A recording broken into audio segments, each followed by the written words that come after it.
So Saudi Arabia claims Jewish Barbie dolls with their revealing clothes and shameful postures, accessories, and tools, what are they reading off the box, are a symbol of decadence to the perverted West. Well, if Barbie dolls are too much for them, will we ever be able to coexist with the Muslim world? And somebody who's really tried to do that. Nick, what do you think? It's one of your top goals. It just shows how much they hate Jews. It's not even about land or anything. It's about, you know what I mean? Well, they come up with their own Arab Barbie doll, you know? No little girl that wants to play with a doll has got like a 5 o'clock shadow and she's wrapped up like a burn victim. I don't think Barbie's Jewish. I think Tickle Me Elmo is Jewish because, you know, sarcastic, in your face. A little pushy, yeah. Yeah, a little pushy. All right. But the Jew, I mean, to claim that the Jews would create the Barbie doll, the people who gave you the dreidel, you know, a miserable, stinking toy. It's like ludicrous to think, you know, well, it's like the same thing. They always come up with the Jewish Barbie doll. It's like when I was a kid, they said that the way in which the Zionist conspiracy occurred and how Jews communicated with each other is why we had Passover. So that was the way they would, you know, it'd say kosher for Passover, and they'd have this Hebrew writing in the back, and that's the way we got our messages to each other. What did the message say? It was... I don't know. It makes sense. I find dreidel sexually exciting. Really? You know, you fiddle with them. Right. Come on, Gimel. With you, I will play. Come on, Gimel. Exactly. What's next? They're going to claim the Barbie's dream house was built on occupied territories? You know, not many people know this, but originally Barbie was spelled B''Arby. It was Barbie. Not a lot of people do know. But if she was Jewish, look how much work she's had done. I mean, really. All right. Well, for years, feminists have been telling us that Barbie is bad because of the body image, and all this proves that for years, feminists have just been anti-Semites. Wow. And they should, the enemy of my enemy is my friend. Well, speaking of Judaism, the dean of an Egyptian university is going to sue the Jews of the world, as he says, for looting Egypt during the Exodus thousands of years ago. Louis, it's a true story, but is there any merit to this suit? Look, come knock on my door and let's see if he gets my money, that prick. Unbelievable. Of course there's no merit to this suit. First off, the Jews wouldn't have carried stuff out. When we steal, we do it with a pencil. That's right. It's true. Jews don't loot. Yeah. But then again, these first Jews were black, right? That's what it said in the Bible. So. That's what the guys say over on 8th Avenue. Yeah. They don't. They steal, like he said. They bank fees, $1.50 here and there. Yeah, but there's a whole other way we I think I work. found them. But I like how they should, what about the overhead? The plagues, locusts and whatever it was, firstborn. Take that off. Part of the sea, that's money. You're right off the firstborn. The Jews get the pyramids back if they give the gold back, right? Exactly, I think so. Well, they built them, but they weren't the lead. They didn't have a lease on that. They just were the builders. Way to slow it down, Harry Potter. It was before Italians. Now listen. Our construction workers. All right, look. Yeah, we did Let's talk about the porno. Let's talk about these Iraqi porno movies. Dave, now, we all know. No reason this comes here. Not in front of Barbie. But what do you think? These Iraqi guys are watching. They have porno. Don't you think that kind of already proves the Muslims' point of the decadent West, like corrupting people? They all line up to go see porno movies. Well, these people, they just got through a horrible experience. They're in war and death. I don't think Lizzie McGuire and Dickie Roberts is going to do it for them. They need hardcore action. After seeing bloody death and dismemberment, you don't think they want to see Saving Silverman? I don't think so. I don't think any of these movies are going to do it for these people. They're used to, a relaxing evening of putting, electrocuting a dog or something like that, They're not into his story. Let's put it that way. It's nice to know we have soldiers over there dying, so, Akbar can rub one out in the corner while he's watching. I'm shocked that there are people going to porno houses in Baghdad when SpectraVision is so much more discreet. The name of film does not appear on the bill. You think the floors are sticky at the Lowe's in Times Square? Can you imagine? These guys have been sexually repressed for, 20 years now? It's like hummus up to your knees. Oh, yeah. Hey! Hey, I think we're onto something here. Instead of like more troops, maybe we should just mobilize our porn stars, send them over there. You know, Janet Jameson, Ron Jeremy, just let them, you know, get a feel and a taste of it. Yeah, well, Ron Jeremy looks like an Iraqi, doesn't he? A little bit. Well, once we give them video cameras and they can do it in their own homes and show them to each other, they will be immobilized as we are. Yeah, he's right. That's a good point. Because porn takes a lot of the mean out of you. You know, you don't want to blow anything up. You just kind of want to lay down and have a hot pocket or something. That's true. We ought to put a string of Hooters on the Gaza Strip. I'm telling you. Well, I guess that's it, really. We're going to come right back, folks. And let me tell you something. Don't turn off these commercials. The national economy says watch them. And everything's going to be just fine.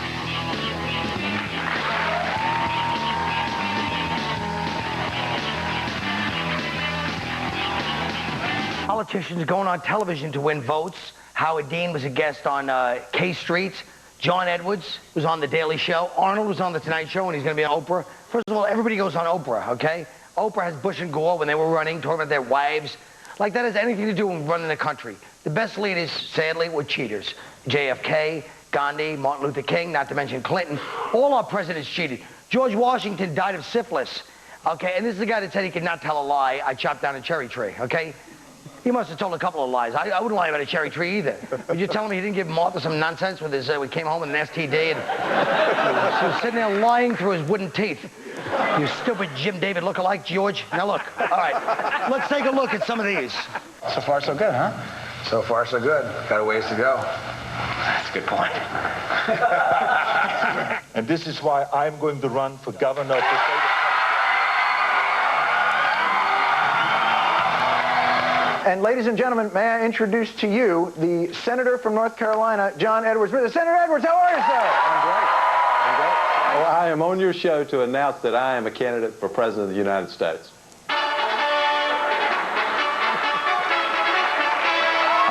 And I guess I should probably tell you now, we're a fake show. Well, what do you think, Stephen? Is this selling out, or is it the mountain coming to Muhammad? Excuse the expression. In these times we live. No, I don't think it's selling out, because that implies there's something left to sell. And I think that at this point, if you get to that stage in politics, you've had to pedal your ass so hard on every street corner for money that you're essentially hollow inside. But whose fault do you think that is? Is that the politician, the people that run it, or the whole our society that wants people that say things that make them feel good?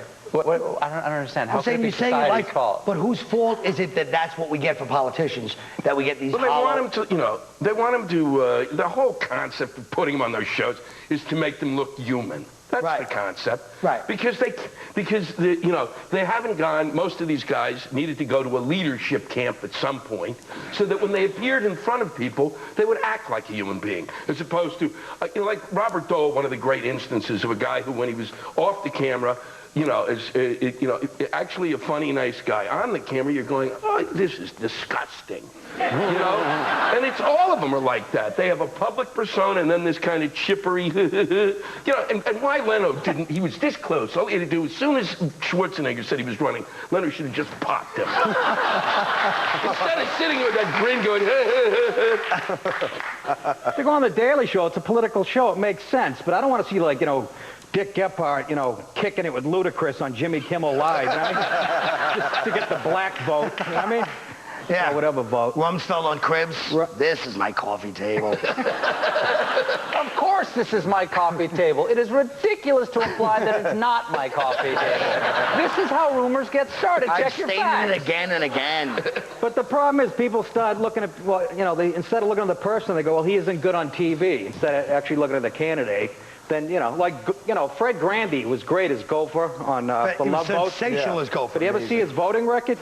No. Bad? Me either. No, I don't know. I think it's a joke. That's what I was hoping. All right, here's something that's actually, there's a grassroots college thing with these college-age girls. It's not what you think it is. Fooling men into believing they're 13 or 14. Then the men who go for it, they put their emails and their addresses in public and call them up and crank call and go after these guys. Oh, my God. That's really chilly. It's creepy. So what do you think about that, guys? Anything? That's like vanilla Scotch. Do you think vigilante cyber justice is good or bad? Look, it's hard to defend pedophiles. But someone has to step forward and do that. Thank you. So, Dave, do you want to... Is it really... I don't know. What if your fantasy is to talk to a college girl who pretends she's 13? I mean, doesn't that kind of defeat Or the how whole about this? I think the fact that they say that we're college girls is just a big lie. You know they're not college girls. They can't be. That's just to keep you turned on, even if you find out you're going to jail. When did typing become erotic? I don't know. How did I miss that? I don't know, but you go to a chat room. Oh boy, I want to touch you there. What is so? There's nothing there. It depends on the font, Louis. Oh. Light Helvetica. Oh. Italicized right at the end. Go italicized. I don't know, but I got a sneeze guard on my computer.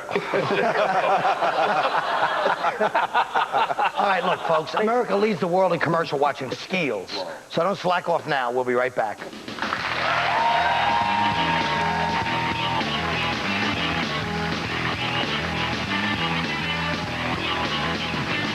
Crank yank.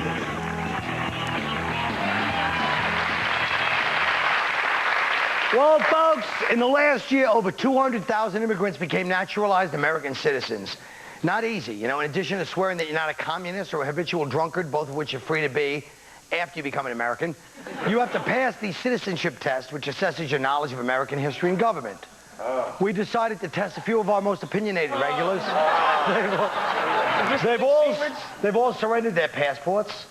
So here to help me answer the questions is Aden Rao, a naturalized American from India. Hello, Aden. Hello. Now, you ready for... You took this test, right? Yeah. And how'd you do on it? He had to fail. Very well. He did very well. Did he? Yeah. Excellent. All right.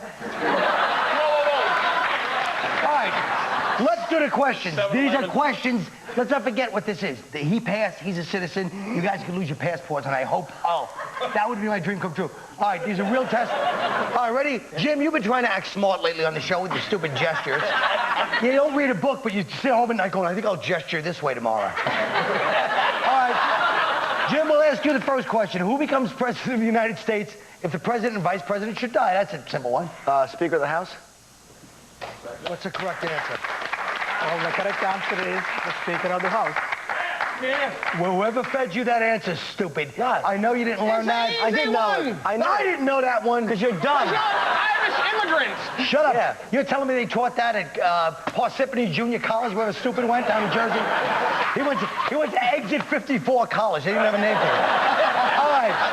Next up is Keith. Keith, you're from Philadelphia. As Yeah, I'm have from to hear. Philadelphia, and I know That's everything. the birthplace of all of it. You should know this one. Who's the main writer of the Decade of Independence? Say it again? Exactly. Yeah. Who's the main writer of the Decade of Independence, baby? The Declaration of Independence? Yeah. Well, Colin, let me tell you something. He don't know. Who wrote it? I do know. Wait a minute, man. Because this guy named Bob in my neighborhood, Right? he, You really are stupid. in 1973, he told me. He don't know. I do know. He don't even know what a Liberty Bell is. He lived there. The Liberty Bell. He tried to repair it. He tried to shellac it. You don't know, do you? You know what? Thomas Jefferson. Just let's move on. He's just retarded.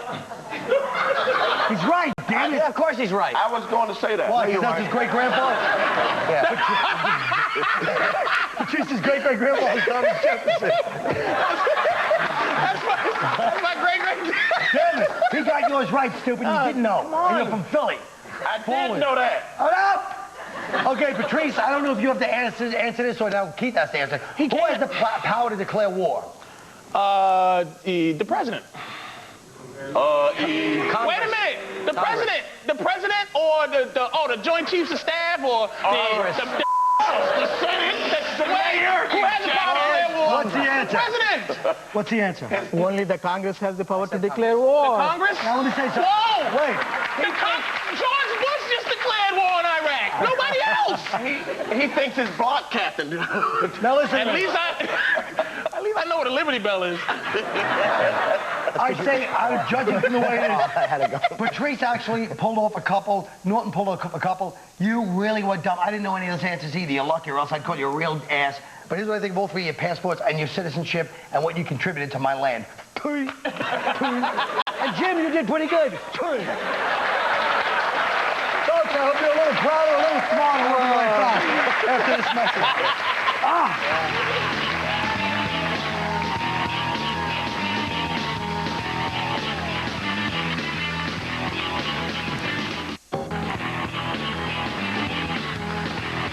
That's yours, right? Well, you know, folks, more young people see Crank Yankers in one night than watch all the Sunday morning political shows. That means the next president of the United States may have to get his message out by doing the voiceover for a masturbating puppet. If you were running for office, what non-traditional way would you get your message out to the voters? Boys? Stephen? Well, to take advantage of the recent coverage, convergence of politics and entertainment, before running for public office, I would become first an international movie star who, in my blockbuster, critically acclaimed films, would not only kick a lot of vaguely foreign ass, but also be thoughtful and romantic to get the female vote. Then, right before the election, I would cure cancer. Nothing to do with entertainment, admittedly, but come on. I cured cancer. All right, good enough. Lewis? I would announce my candidacy on a Girls Gone Wild commercial. I mean, it looks like a lot of fun. And then I could spend a long, long time trying to convince the girls to put their tops back on. While I was explaining family values to them, I'd be spending time eyeing their wondrous melons. The American people would be overwhelmed by my sincere attempt to maintain the virtuousness of the young ladies, and I would be elected president. It's that simple. All right. Nick? I'd get my message out by putting my picture and political views on the inside cover of a Domino's pizza box. Remember, they move 200 million of these things a year. What better way to get your message to the people than having it delivered to their front door in a thermal pouch by a guy named Abu, who's been in the country for a total of 20 minutes. He's living proof the system works. And what more captive audience to contemplate your views than a guy who just smoked 2 joints, polished off a deep dish meat lover's pizza, and he's so bloated and stoned he can't quit reading the box over and over again. All right. Dave? Yes.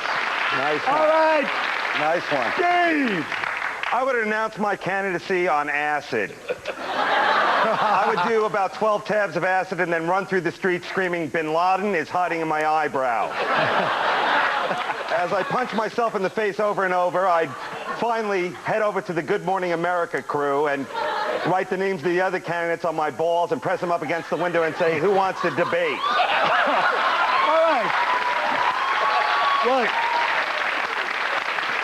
That's a grand... Now, you fellas, you and Lewis, you're out on this tour. Yes. What are the big cities coming up? Where have you been? Where are you going? We've been in Dallas and Houston. We'll be here in New York October 18th. We're in Milwaukee and Madison. Where in New York? this It's a big city. The Beacon. Okay, the Beacon Theater. Two Milwaukee, shows. where? 2 shows at the Beacon. Milwaukee at the Orpheum. And Madison, wherever it is, somewhere it's small. Oh, Madison, yeah. Minneapolis and Pittsburgh this week. And you guys are doing these theaters? We're doing theater. Don't you feel kind of uncomfortable knowing that I can't do theaters and you guys are selling them out? Does that bother you? Well, it's a little different. We don't end our stuff with, like, masturbation stuff. We just say, like, you know, "and in a better world." Something like that. So it's kind of an inspiration. Yeah, like we this. take it up a level. That's beautiful. All right. Well, good luck. Everybody go see them. There's a great tour. Mitch Hedberg's there sometimes, right? Oh, yeah. All the time. Beautiful. All right, all the time. Nick? I'm doing a 12-seater in Appleton, Wisconsin. That's a spicy meatball. Me and Nick are going to be working at Skid Marks in Tulsa. Folks, that's our show. Take care. Have a good night.